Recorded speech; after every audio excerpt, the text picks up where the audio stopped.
প্যারে হাজিরিন, তাহলে শুনেন, ইরাকে এক নাস্তিক, যে নাস্তিক বলে বেড়াতো আমি স্রষ্টাকে দেখি নাই, আমি স্রষ্টাকে বিশ্বাস করি না, এই সূর্য আসমান জমিন যা কিছু আছে সব কিছু আপনা আপনি সৃষ্টি হয়েছে।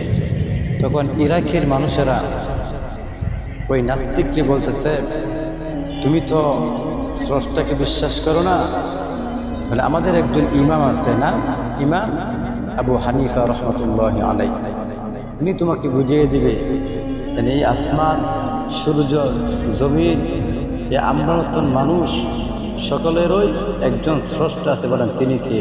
আল্লাহ। তখন ইমাম আবু হানিফা রহমতুল্লাহ আলাইহি পরের দিন সকালে সেই তর্ক বিতর্কের জন্য একটা টাইম নির্ধারণ করলেন। সকালে বিশাল বড় ময়দানে, ওই ময়দানের মধ্যে হাজার হাজার মানুষ উপস্থিত হয়েছে, নাস্তিকও উপস্থিত হয়েছে। শুধু আসে নাই কে? ইমাম আবু হানিফা। সে 1-1.5 ঘন্টা দেরি করে সেই মজমায় আসছে।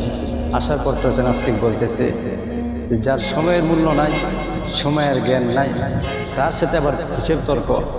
ইমাম আবু হানিফা রহমতুল্লাহ আলাইহি শান্তভাবে বলতেছে, আইনটা উযুর, আমার উযুর আছে, আমার কথা আছে। কি কথা?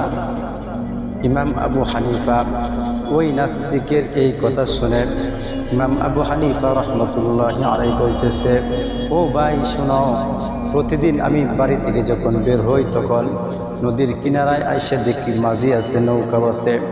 আজকে হঠাৎ করিয়া যখন এই বিশাল বড় ময়দানের উদ্দেশ্যে আমি যখন রওনা দিয়েছি, নদীর কিনারায় আইসা দেখি কোনো মাঝি নাই, কোনো নৌকা নাই। আমি এখন এটা কিভাবে পার হবো চিন্তা করতেছি। হঠাৎ করে দেখি তাকায়া বিশাল বড় একটা গাছ, ওই গাছটা আপনা আপনি 2 টুকরা হয়ে গেছে, আপনা আপনি তক্তা হয়েছে এবং মাঝি